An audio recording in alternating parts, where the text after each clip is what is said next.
Silencio, toma 2, acción.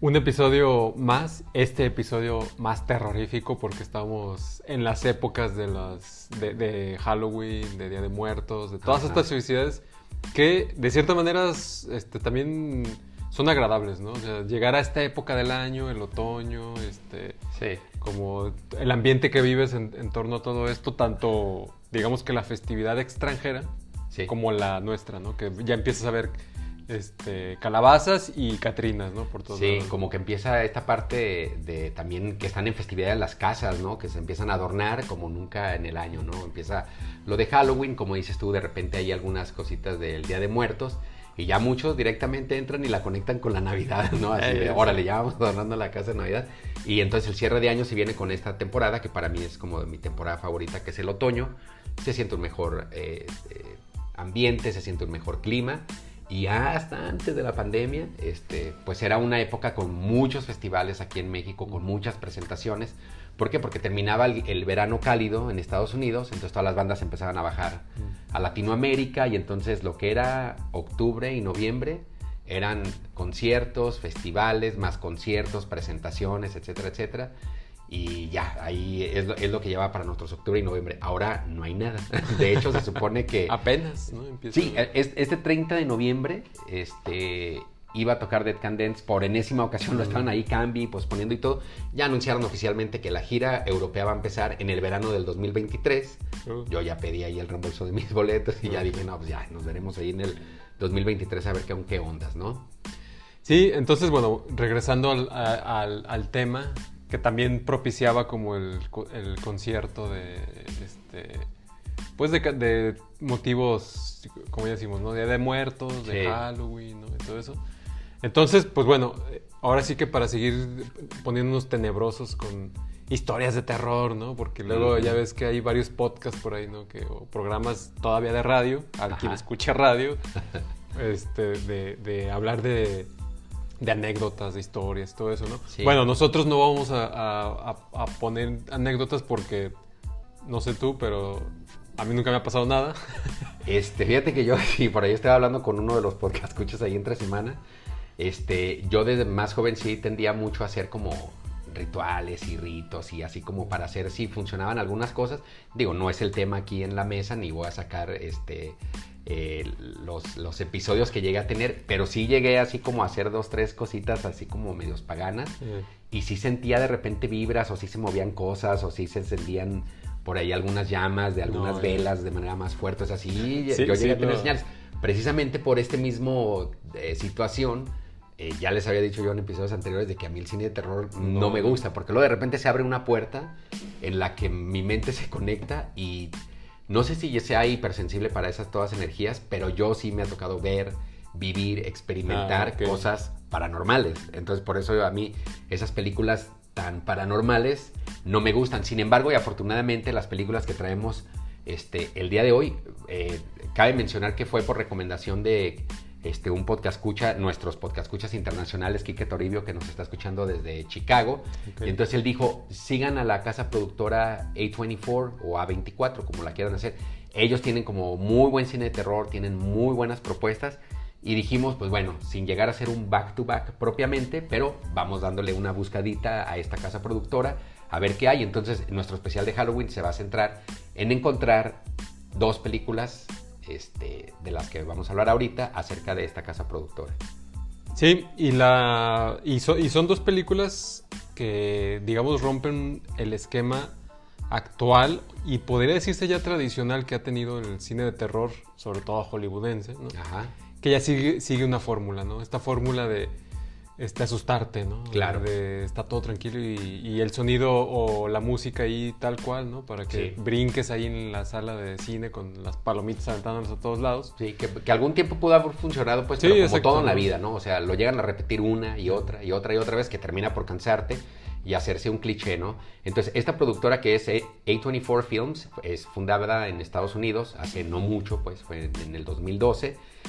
Pero cuando empezó con todo el kaboom fue apenas hace 6 años, en el 2015, con películas como The Room, que ya la trajimos aquí en alguna ocasión, como Ex Machina, como The Witch, como The Killing of a Secret Deer, que son películas que valen la pena, y fue catalogado en un principio como cine independiente esta casa productora. Y ahorita obviamente no es tan independiente, ¿por qué? Porque ya trae premios, ya trae directores de renombre, ya están en las grandes premiaciones. Y entonces, bueno, la primera película que yo investigué, si me permites empezar a mí, Lalo. No, claro que sí. A ver. Y sobre todo porque ya no tan independiente porque ya hay dinero ganado, ¿no? Sí, Entonces, exactamente. Ahí empieza ahí como que Estoy esa hablando de dinero discusión, ganado. ¿no? ¿Aquí ha caído algo de ese $1,000,000 que nos prometimos en alguna ocasión o no? Adelante con la película, mi estimado Beto. O sea, voy a decir que no, pero bueno. Entonces, bueno, de esta película, yo no me quise ir por la fácil, pues, pero ya había hablado de una película anteriormente aquí, de este director que se llama Ari Aster. Yo pensé que era un director más grande de edad. No, apenas tiene 35 años, es de Nueva York. Y la película que hablé en su momento fue la de Midsommar, cuando entró el verano y hablamos de culturas paganas y todo esto. Pues hoy dije, a ver, me voy a armar de valor. Está entrando el otoño y ahora hay que hablar de... Ay, sí, oye, pero sí te dije, soy malísimo para ese tipo de películas, pero dije, bueno, voy a ver la otra con la que se estrenó Ari Aster, ¿no? Porque fue del 2018, fue su primer largometraje, y es la de Hereditary, que la llamaron en español como El legado del diablo, pero bueno. ¿Y de qué va esta película? Ay, Dios mío.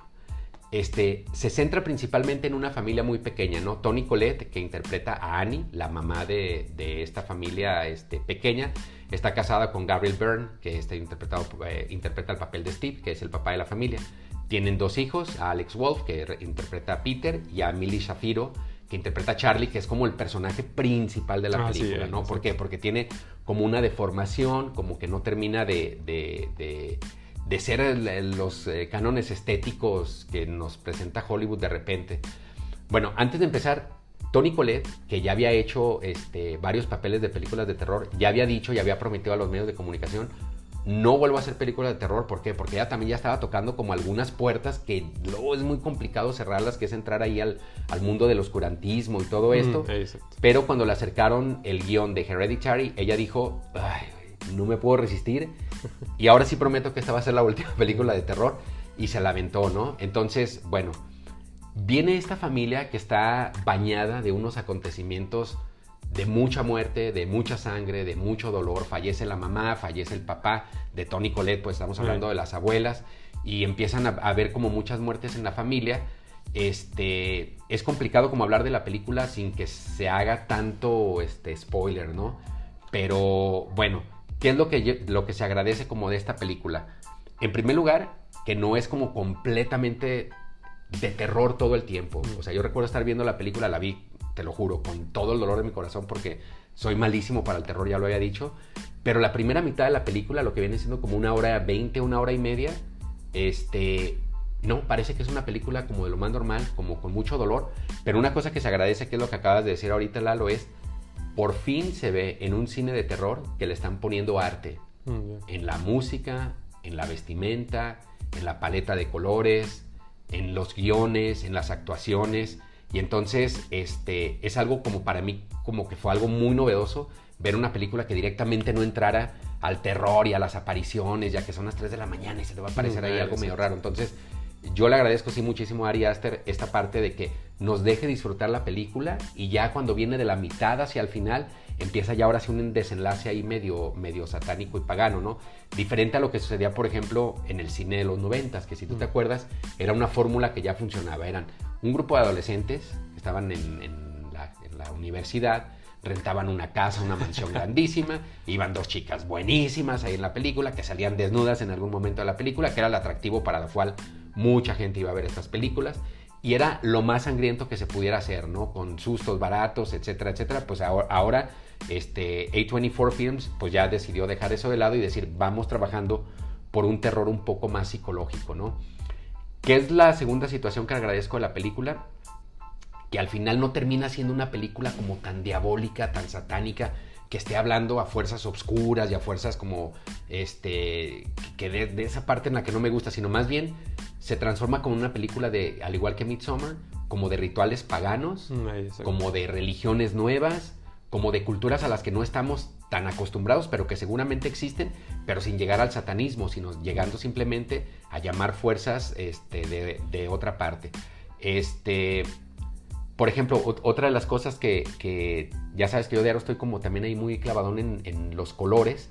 Esta película está, hasta por un momento yo la consideré que sí estaba excesivamente en color verde, ¿no? Estuve leyendo por ahí algunos reviews del por qué era, porque hay una escena donde empieza el hijo como a vivir una transformación dentro de él, y hasta en la cuestión de la cara se le empieza a desfigurar la cara por transformarse en una película como en una persona como muy malvada, como muy maligna, y está en el salón de clases y entonces el pizarrón es verde, el profesor está vestido de verde, las butacas son verdes, los vidrios son verdes, él voltea a verse al espejo, está el vestido de verde.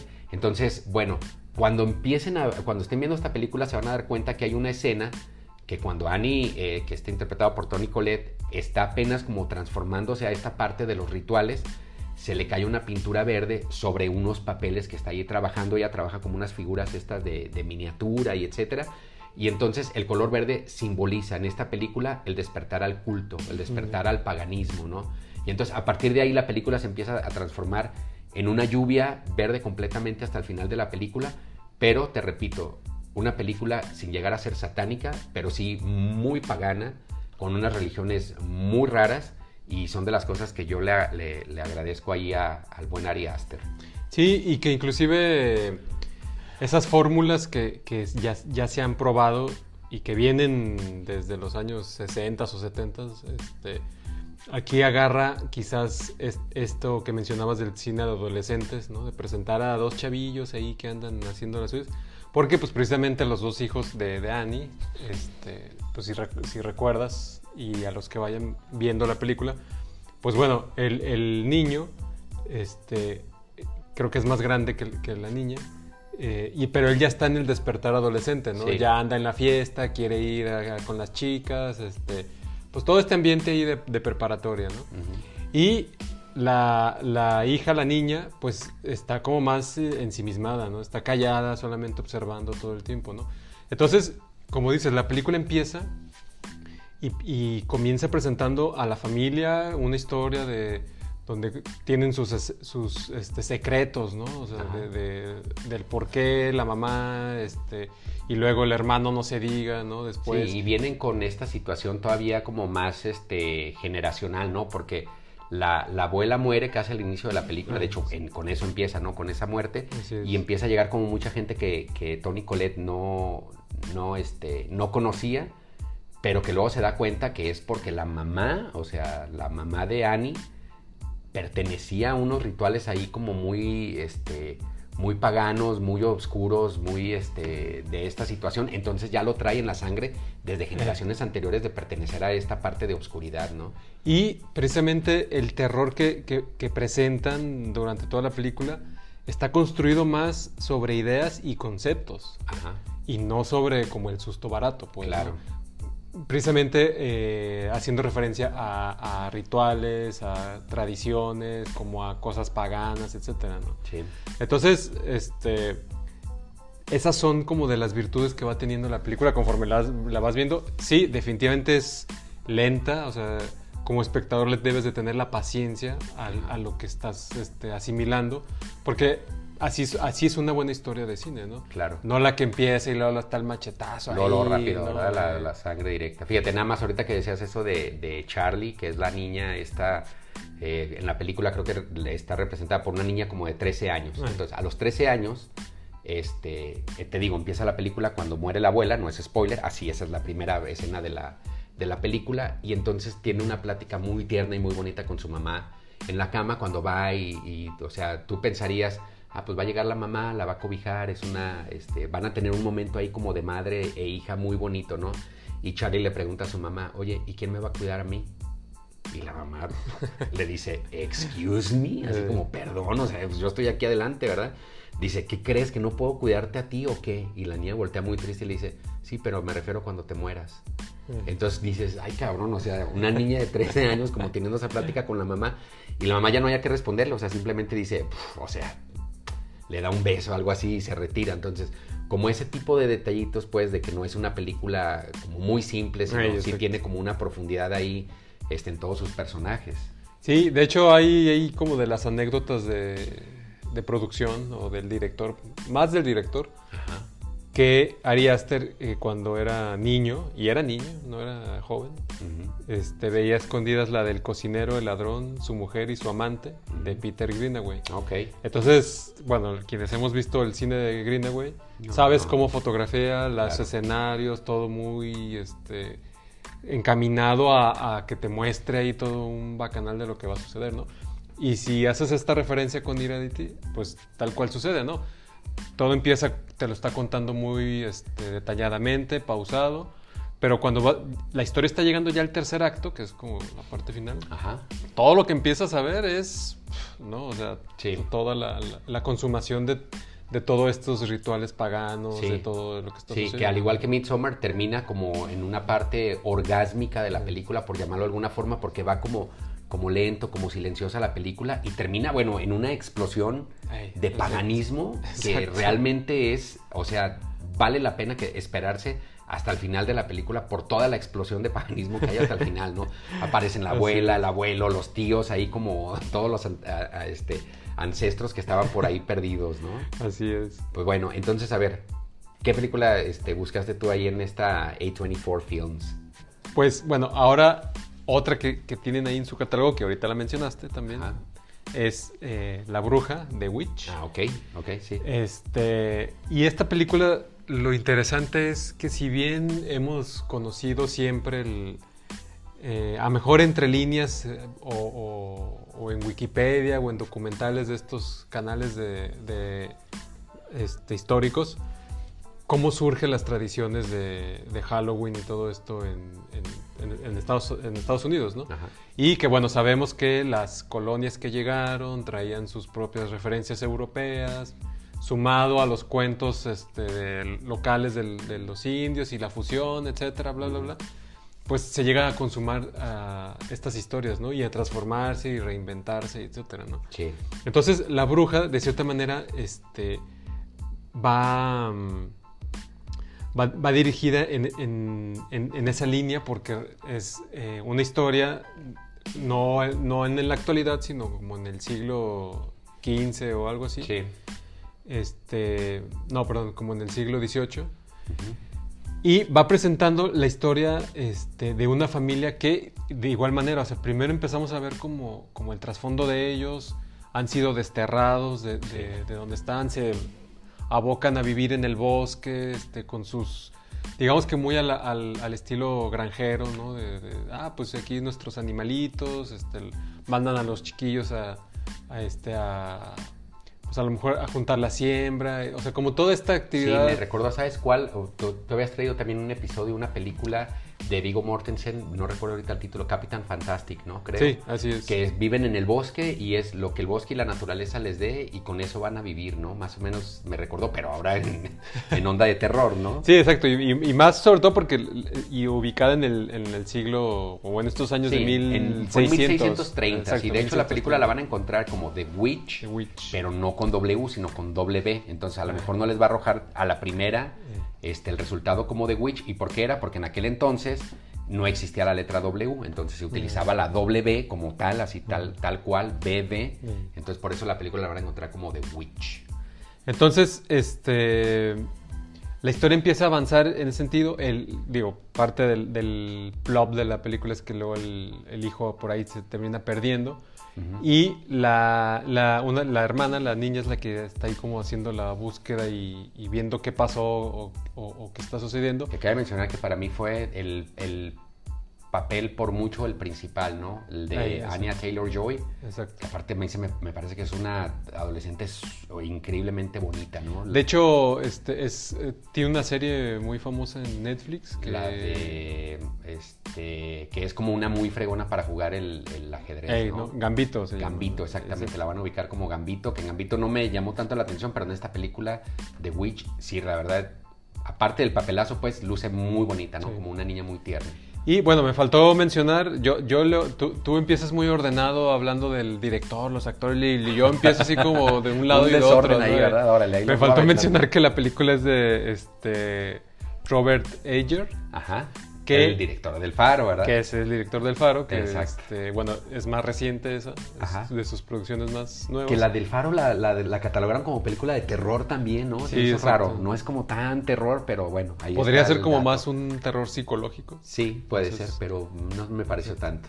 Entonces, bueno, aquí pues lo que también comienza presentando es como todos estos inquietudes de estos chavitos otra vez, ¿no? O sea, como del despertar sexual de uno, de las curiosidades del otro.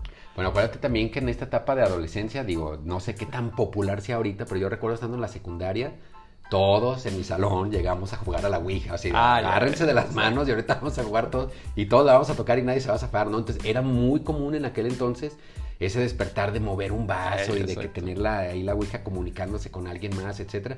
Entonces es muy común en esta edad, precisamente. Sí, como el misterio, ¿no? Como Sí. adentrarte a hacer algo que está prohibido Sí. y que te puede llevar como a encontrar otros caminos.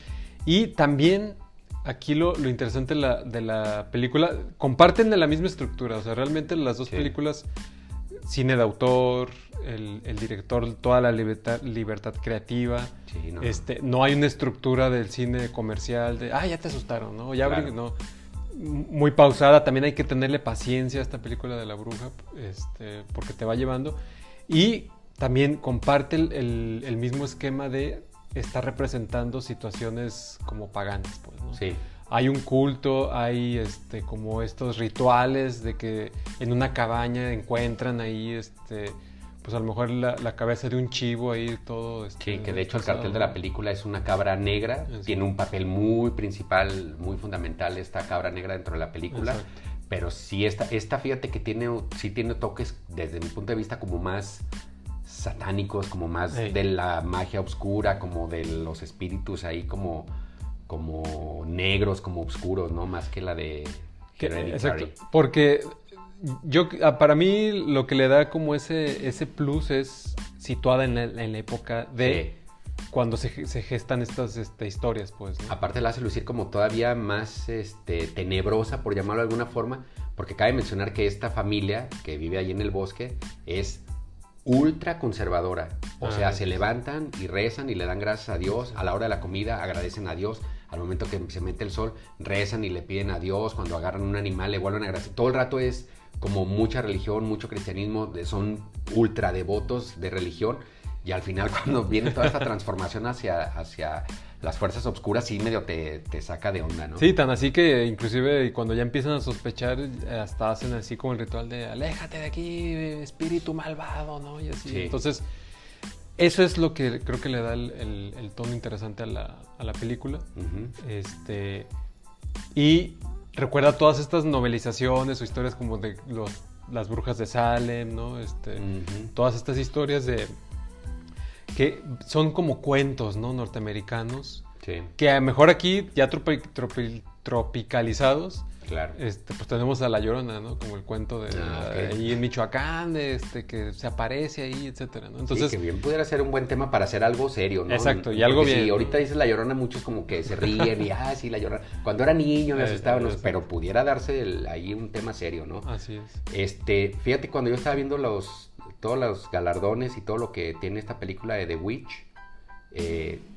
tiene 67 nominaciones a premios, diferentes tipos de premios, y 43 victorias. O sea, fue una película realmente muy Muy galardonada galardonada, en el cine de terror. Sí. Yo ahí me preguntaba, no sé si tú tengas el dato ahí, Lalo, ¿han ganado películas de terror los grandes premios como los BAFTA, los Oscar, los Golden Globes, etcétera, o no? Porque No, eso son... no, ¿verdad? Es un tema y aparte con Sí. ellos, ¿verdad? De hecho, no propiamente así de terror y de susto, pero una de las que logró y arrasó con los principales premios fue El silencio de los inocentes, que está enmarcada dentro de otro tipo de historias, pero era en los años 90 que esa película, que trataba de un asesino caníbal, ¿no? Que ayudara y etcétera, que ganara el Oscar a Mejor Película, bueno, pues era como... Y entonces eso viene a mi segunda pregunta, tú que eres más experto que yo. ¿Tú crees que así como va este cine de terror, el que vimos ahorita de Robert Eggers, de Ari Aster, de todos estos directores que vienen representando una nueva generación de cine de terror con tintes artísticos, en algún momento pudieran estar nominados a alguna premiación importante, en alguna categoría importante o no? Pues el mejor ejemplo es orgullosamente tapatío y nacional, ¿no? Ándale, sí, es verdad, es verdad. O sea, ¿quién podría decir que en los años 90, cuando hizo Cronos, cuando hizo Mimic, que era una cucaracha ahí que andaba, lograra un premio importante? A lo mejor la historia es más humana, no tan de terror, pero bueno, hay elementos ahí fantásticos, ¿no? Como ganó, ¿no? Pero bueno, ellos, esta generación de directores, con este tipo de cine, no creo, tendrían que hacer como una fusión ahí de géneros para poder aspirar a algo así. Ok. Sí, y lo último que me llamó la atención de esta película es como cuando eres muy creativo y tienes toda la intención de hacer algo bien, las cosas se dan por añadidura. Por ejemplo, la película fue filmada en 25 días y solo con luz natural. No utilizaron ninguna otra iluminación ni nada. Se montaron a la cámara, se fueron a la cabaña, se estuvieron ahí hospedando por 25 días. Salió filmada y ya luego viene la postproducción y todo el rollo, y son cosas muy interesantes, ¿no? Sí, exacto. O sea, de que es un cine que está ya bien planeado, pues. Sí, claro. Bueno, pues entonces ahí le vamos a parar con tanto terror y tanto miedo. Sí, porque luego aquí nuestros podcast escuchas se van a asustar, entonces hay que darles respiro para que vayan por un virote, ¿no? No, y vayan y prendan la vela para que no estén a oscuras escuchando este podcast. No, sí, o que la prendan y se pongan ahí a oscuras. ¿Cómo no?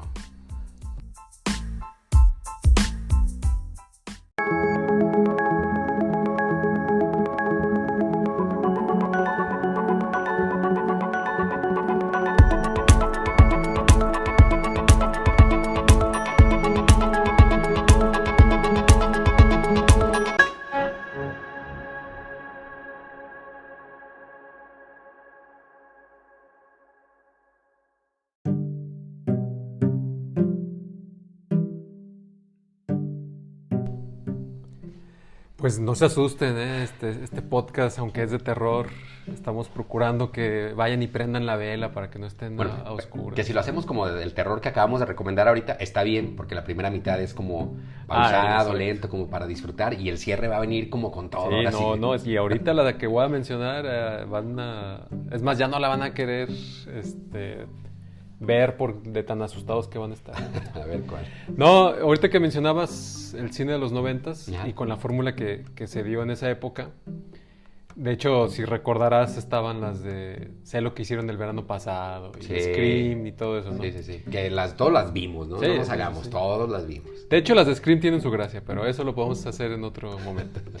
Entonces, ya para finales de la década llegó un momento que yo creo que parte a veces del éxito de la película es en el momento en el que llega, ¿no? O sea, por citar algo que no tiene que ver ahorita, pero por ejemplo James Bond, ¿no? En su momento, cuando llega en los años 60, pues le fue el boom porque era el personaje pulcro, ¿no? Y el hombre muy refinado, etcétera, ¿no? Sí. Entonces ese fue su momento. A finales del siglo XX, 1999, empieza el apogeo del internet, empieza como ese medio de comunicación que hoy todos lo comprendemos, y más con la pandemia ahora, pero en su momento era difícil entender hacia dónde nos iba a llevar ese nuevo medio de comunicación. Sí, recuerdo. Y el cine hizo algo muy interesante en función con marketing. Y la película a la que voy a referir se llama El proyecto de la bruja de Blair. Que después hubo dos, inclusive hace como 3 años hubo un remake. ¿A poco? Ya nunca me enteré de esas. Porque, bueno, ahorita lo vas a comentar tú, pues, pero el Kaboom fue todo el proyecto mercadotécnico y publicitario que tuvo, ¿no? Entonces yo creo que Ya si hubiera visto la 2, sabiendo que no es real, a lo mejor no sé si hubiera tenido el mismo impacto que me causó cuando yo la vi, que también a mí me causó, híjole, un terror indescriptible, ¿eh? Exactamente. Y entonces, ¿cómo empieza? ¿Desde dónde empieza ese momento de esta película, que se puede decir que ya es un clásico? Ajá. Es con los medios de comunicación de ese entonces. Es ¿no? verdad. Tú abrías el periódico y salía una nota ahí que decía, 3 chavos desaparecieron en el bosque de... no me acuerdo, Maryland. de Maryland, Ajá. haciendo una grabación porque estaban buscando el mito de la bruja de Blair, del poblado ahí que tenían. Y no se supo más de ellos, salvo que se encontraron estos cassettes. Es verdad. Entonces... Y todo está grabado a mano. exactamente. Sí, sí, sí. Entonces ahí estaba, ¿no? Y para mayor información entra a esta dirección y ya estaba ahí un de blairwitchproject.com. Es verdad. Y entrabas y entonces estaba así como las recortes de periódico de...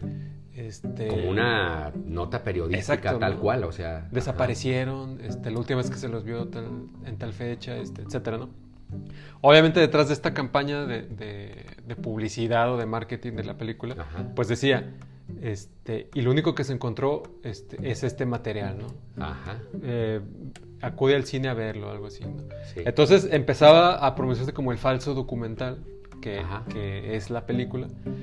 Ahí la cosa chusca es que hubo quienes sí creían que era realidad eso. Que tiene de chusco, yo me lo creí, Lalo. Yo te lo juro que No, yo fui al no cine. manches. Sí, yo entré al cine, Lalo, pensando que eso era real. Y cuando salí directo a mi casa corriendo y así casi rezando un rosario, porque yo dije, no puede ser posible que haya pasado esto. O sea, ya como a los, no sé, par de meses, me enteré que había sido todo algo publicitario, pero en realidad yo sí fui de los que me la creí. Y parte de la magia de eso fue porque pues no podías salir del cine con tu teléfono celular a buscar la Sí, información, o que te ¿no? spoilerearan como en este podcast, ¿no? Así, no es exactamente. verdad lo del proyecto de la bruja de Blair, ¿no? Porque aparte ni tenías teléfono móvil. Entonces, parte también de la magia era eso. O sea, si tú sabías que era real, de todos modos, ahora, mi vivencia de cómo yo vi la película...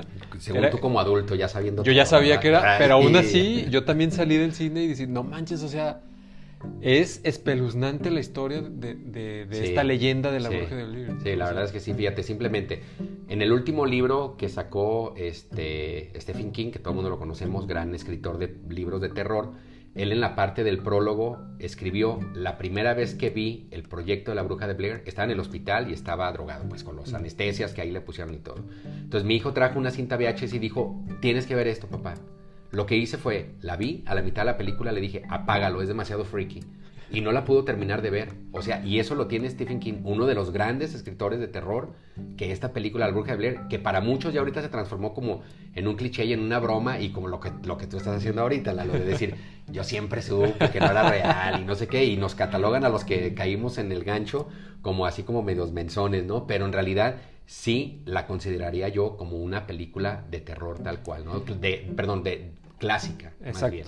Entonces, y no solo eso logró la película, ¿no? O sea, le da cabida al internet, la publicidad, Sí. la historia, etcétera, sino que establece un nuevo género de terror para los siguientes 10 años, que se lo desgastaron con películas como Actividad Paranormal, ajá. las de REC, las españolas, Ok. de zombies, etcétera. Ajá, sí, sí. Otras de acción, las de Cloverfield, que son más de Ok, esas no gringas. las vi. Ajá. Entonces, bueno, establece este estilo de cámara en mano y es real, Sí, y el sí, sí, documental, etcétera, ¿no? Entonces, ahí está la magia de esta película, que es ya un clásico, es terror, Claro. realmente. Si la van a ver, véanla ya en la noche, todo apagado. Pensando que es real, ¿no? Exacto. No, si es real o no, pero Les asusta igual. la historia realmente, porque, bueno, la voy a volver a ver si es cierto. no, otra vez no dije de qué se trata. Ajá. Lo que pasa es que son de... Ahí van todo en desorden, ¿verdad? El director era uno y echarlo todo en desorden, Lalo, eso. El plot rápido es A que ver. son unos chavos que se van de excursión a acampar al bosque de Maryland, Maryland. ajá. a buscar este cuento de la bruja y traen sus cámara en mano, acampan como chavos que andan ahí en la aventura, ¿no? Ajá. Y obviamente todas las noches en lo que están ahí, pues empiezan a oír ruidos, empiezan a moverles las cosas. ya no encuentran el camino, las casas de campaña en la noche es terrorífico ahí lo que se oye, ¿no? Sí, Entonces, sí. Y nunca se ve nada en la película. Y nunca se ve nada, Nunca así se que ve no- nada, pero sí estás temblando todo el rato de los puros ruidos y de repente de las figuras que están colgadas afuera de tu casa de camping, ¿no? A los que nos gusta el camping, Exacto. por ejemplo, a mí me encanta el camping. Y sí recuerdo que la primera vez que fui a hacer camping después de la película sí dije, ay, Dios mío, ojalá Bueno, eso también no me pase esto. eso también se lo recomendamos. Si la ven y luego quieren ir a hacer camping, pues ahí la van a vivir todavía más intensamente. Sí, y dentro de las cuestiones de estas de cine de culto, fíjate que ahorita que estabas platicando eso, dije, para mí la película de terror de culto que más tengo en mi mente es la de The Shining, de Stanley Kubrick, ¿no? Que pudiera, no, sí, te iba a decir, pudiera o no ser de terror, pero no, sí, como no, sí es de terror. O sea, la parte en la que va el niño con el triciclo dándole vueltas y que de repente se encuentra ahí a las gemelas malditas con un baño de sangre y se abre el elevador y todo esto. Yo no voy a hablar mucho de la película porque, bueno, no era el tema, nomás ahorita me acordé de esta de The Shining, de Stanley Kubrick. Véanla, búsquenla por ahí en plataformas, vale la pena también hacer mención de esta. Que de hecho hace como 2 años salió una continuación que es con Ewan McGregor. Ajá, con Ewan McGregor, sí. Sí la vi, y buena. No Sí, va a llegar a exacto. ser de culto, pero muy buena la película. Sí, que se llama Doctor Sueño, que, bueno, un poco de rápido de lo que es la película ya es este niño Danny, crece, pero crece con Con todos los traumas. todos ¿verdad? los traumas y regresa Oye, otra pues, vez. tener a tu papá ahí, a Jack Nicholson, vuelto loco, desquiciado, queriéndote matar, no ha de ser fácil. Entonces, sí, como dices, sí es buena la película. Si ven Sí. The Shining, les recomendamos Sí. ver Doctor Sueño también. Vean Doctor Sueño, vale la pena, exactamente. Exacto, ¿no? Entonces, bueno, en esta época, en estas festividades de Halloween, que Ajá. también están las de Día de Muertos, que después podemos hacer un episodio de cómo también hay películas que hablan Sí. del Día de Muertos. Ajá. Pues hay un sinfín de películas ya clásicas, ¿no? Que invitan como a sentirte más en esta época de Halloween. Está El extraño mundo de Jack, ¿no? Que está totalmente, Ujú. yo creo que de las principales para vivir esta época de Que Noche las de Brujas, de las Halloween. veremos una y otra vez ahí en Televisa, Exacto, ¿no? ¿verdad? Y hay otra también clásica de Tim Burton. Tim Burton yo creo que es uno de los directores Sí. emblemáticos de esta época. Como época, cine ¿no? infantil, pero tirándole al terror, ¿no? La de Beetlejuice, no sé si la recuerdas, ¿no? Que Sí, es precisamente claro. con este personaje que anda ahí deambulando entre el mundo de los vivos y de los muertos, haciendo como cosas. ¿Quién era? ahí. Michael Keaton. Michael Keaton. Sí, ¿verdad? Sí. Gina Davis y Alec Baldwin, que Ah. hace ahí de los que no pueden transitar del inframundo porque terminan en un accidente ahí Ya. ellos dos, ¿no? Este actor. Fíjate, y hablando de Alec Baldwin, como película de terror, lo que está viviendo ahorita él en su vida, ¿no? Y quitando un poco la broma y el chascarrillo que de repente vivimos aquí, Alec Baldwin, para los que no están enterados, estaba rodando una película que se llama Rust. Entonces, no sé de qué iba el papel, yo lo veía ahí en las fotografías, como con el cabello largo, la barba muy desalineada, etcétera. Pero le sucedió ahí una desgracia, ¿no? Al momento que estaba realizando parte de la filmación, resulta que una de las armas que estaba utilizando Alec Baldwin no traía balas de salvia, pues, o balas falsas, sino traía balas reales, y una de las balas impactó con la directora de cine, quien horas después falleció en el hospital. Entonces, De hecho, al director también, pero al él, director, él sí sobrevivió, sobrevivió. exactamente. A él también le tocó por ahí una bala perdida, pero imagínate qué terror, Lalo, estar haciendo lo que te gusta, como te gusta, grabando una película. Finalmente, cuando estás rodando una película, me imagino, yo nunca he rodado una película, pero es tu familia, ¿no? Vives, comes, desayunas, duermes con ellos, o sea, está todo ahí el rodaje. Supongo que él llegó a tener una relación de amistad ahí con la directora de fotografía y de repente, híjole, qué impactante ha de ser saber que tú la mataste.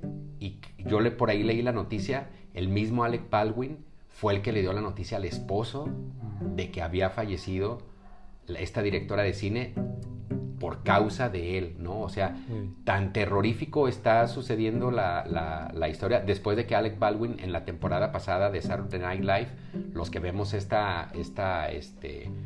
programa de comedia muy gringo, muy americano de Nueva York, Alec Baldwin toda la temporada hizo el papel de Donald Trump y lo hacía exacto. genial, ¿no? O sea, lo veías todos los episodios, empezando él con un speech como si fuera Donald Trump, que lo interpretaba genial, cabrón, genial. Pero ahora con esta película, pues sí se le vuelca todo, tan así que, por ejemplo, hace 11 horas que estamos grabando este programa, Alec Baldwin decide retirarse de la actuación porque no puede, él con todo el shock psicológico que tuvo, entonces él decide retirarse completamente de la actuación, no dice que de por vida, pero dice que hasta que resuelva todos los problemas que por ahí trae de manera mental. Entonces pues ahí las buenas vibras y los abrazos para Alec Baldwin, y ojalá que regrese pronto. ¿Por qué? Porque esto quiere decir que ya superó ese trauma, que en realidad te digo, como película de terror ha de ser, ¿no? O sea, lo mismo le pasó en la película esta de Del Cuervo Sí, y que inclusive ya que lo mencionas, la anécdota y la película también es ya de las clásicas de esta época de Halloween de terror, que es sí, también precisamente la del El Cuervo, ¿verdad? y que pasó lo mismo, o sea, durante la filmación de la película ya como 1993, El 94, de hecho. En una de las escenas, porque, bueno, quienes ya saben de qué trata, resulta que es un músico que es asesinado la noche de su boda. Él regresa, como el cuervo hace que regrese a vengar la muerte de su esposa y la de él, y pues tiene como estos atributos de que no le pasa nada, ¿no? Como si fuera un fantasma vengador, ¿no? Sí. Entonces una de las escenas, pues, o muchas de las escenas de toda la película, pues, está recibiendo balazos. Es como oscura, de acción, de balazos y todo el rollo, ¿no? Entonces está recibiendo balazos a diestra y siniestra. Entonces en una de esas, supuestamente se dice, en su momento salía eso en las noticias, que la producción estaba haciendo ya como muy a contratiempo o ya estaban muy cortos de tener que terminar las grabaciones. Ajá. Entonces todo el crew o todo el equipo de producción ya estaba así como más desgastadón, pues, sí. ¿no? Entonces hubo un descuido de no estar revisando bien las armas. Entonces le dan la arma a Brandon Lee, hijo de Bruce Lee, y bueno, pues le toca ahí que hacen la escena donde le dan ahí de balazos y pues una de esas efectivamente una estaba balas reales, ¿no? Entonces, bueno, ahí sucedió la anécdota. Hay más sobre esta historia, ¿no? Porque al papá Brandon Lee pasó algo similar, ¿no? Pero bueno, supuestamente dicen que la mafia ahí está conectada con todos estos sucesos, pues, ¿no? Ok. Entonces, bueno, pero bueno, no deja de ser un hecho ahí trágico, ¿no? Sí. En el momento de estar grabando una película y todo lo que sucede ahí en torno a eso. Ok, bueno, pues entonces le vamos allí a parar con este episodio, con estas tristes noticias, ¿no? Con estas historias de terror que se están viviendo también en la realidad. Ni se diga la que estamos viviendo todos los seres humanos con esta maldita pandemia que sigue y sigue causando muchas muertes y zombies. Pero bueno, vamos a girar la pirinola, vamos a ver qué tema es el que nos va a arrojar en el siguiente episodio. Y a ver, le voy a dar yo porque ya descubrimos que tú siempre le chafeas, mi estimado Lalo. Ay, mira, ahora sí salió súper bien. Esa pirinola ya me está cayendo bien. Pero conmigo no se deja. Es más, hasta de pensar que ni está girando. Pero ahí está, órale. A ver. Ahí está, pues un evento social, una fiesta, lo que sea. Que vienen conciertos. Anunciaron el Corona Capital en estos días, de aquí la versión de Guadalajara. A lo mejor voy a ir, pero esa es hasta mayo. Vamos pensando en un evento que esté más cercano. Ya sé cuál evento está cercano y que nos tiene vuelto locos a todos los fanáticos de la Fórmula 1.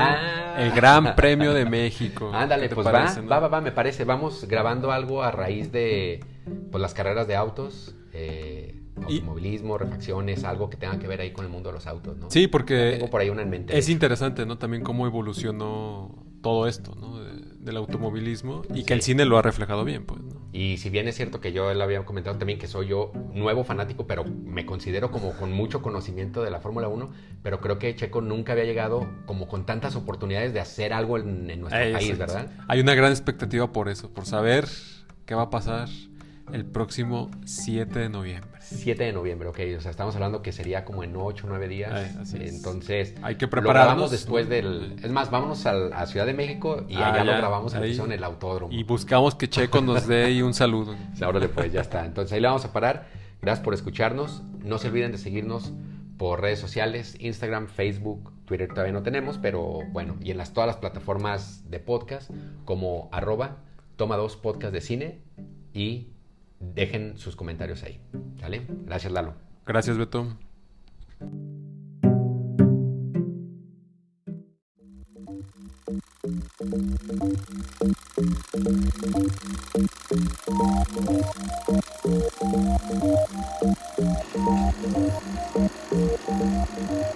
corte se queda